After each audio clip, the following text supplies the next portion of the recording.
All right, we're here for the groundbreaking of this center. It's been taking a few years to get here, but we're here now. The groundbreaking has happened. Talk about getting us here and what this is going to mean. Well, I think it's going to mean a lot for the state of North Carolina. I think it's definitely going to mean a lot for 21st century veterans. And I think it's already meant a lot to veterans in North Carolina. You know, we wanted to build the center, but there were also other things.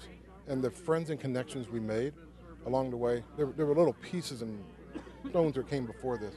When we started this, there were no veterans courts in North Carolina. Not saying that we did that, but we led the charge, and there are veterans courts now.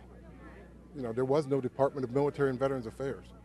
When we started, veterans they were not from the state but stationed abroad and got out, they did not get in-state tuition rates. So I hope that when you see where the state was in 2010 to where it is today, I would like to think that we were a little part of changing the dynamics. Now this center will totally change the dynamic for veterans. They will have a place to come where they can relax and take a breath, gather themselves, and get the skills they need to go on to be self-reliant.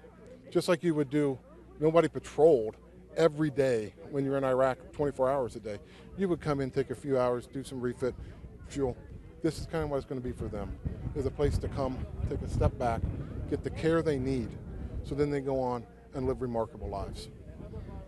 What does it mean to you now? You're here today. I know you were broken up a little bit today in your speech, but I understand it's a very personal thing for you. Talk about that aspect of coming together and making this now here today. Well, it's personal because being a fire support officer in an infantry company and going to places like Mosul and Baghdad and the type of warfare it was, where we accomplished many great things. There we built a police station in 6 months. There in 6 months, not only built a police station, we trained and stood up a police force for a section of town that after we'd been there 9 months, was able to patrol that sector. You know, as officers, sometimes you're like, wow, we did that, we did this. But when we came home, I always thought I was a pretty good negotiator. When I came home, I realized I wasn't that great of a negotiator. It was the infantry squad standing behind me that made me a great negotiator.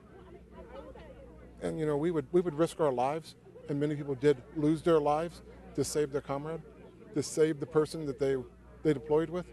Why wouldn't we go to those same efforts back here? Why would it be acceptable to lose someone on American soil that we would give our own life for in foreign soil? So that's where the drive comes from. And it's emotional because when you have an idea and a vision and then you don't really see it, and then one day you're sitting on the stage with 2 United States senators and a room full of people, and the common connection between all of them is yourself, you say, that is unbelievable. But it's really not. The common connection isn't me. The common connection is a veteran. It isn't John Turner that they all came to see. It is a veteran that wanted to help other veterans, and that's what they rallied around. And to that means the world to me. That for veterans, I was able to pay back the security that they brought me when we were deployed so I could come home alive. Pretty soon we're going to have 100 to 150 beds here at this facility, maybe more down the road. What do you expect to see? How's this transition going to help the society? I mean, people just say, oh, it's just a facility. It's more than that, though. Anything can be a facility, but it's going to be the spirit. Look, I want to be humble about it. You can see I get embarrassed when people praise me. Like I said, I am unbelievably fortunate. I don't know if any veterans ever come home and had the welcome and support I have. But there's no way for every veteran to get to know some of the people I have. There's just too many that need help. But this center will be a place where they can come to, where all of those people that have helped me can put their efforts into, and the center will be able to do that. And I believe in these guys. If they're a veteran, then they passed basic training, they passed their occupational course, and they served honorably when they got out. They've already had 3 successes in life. Somewhere in that transition is where they got lost.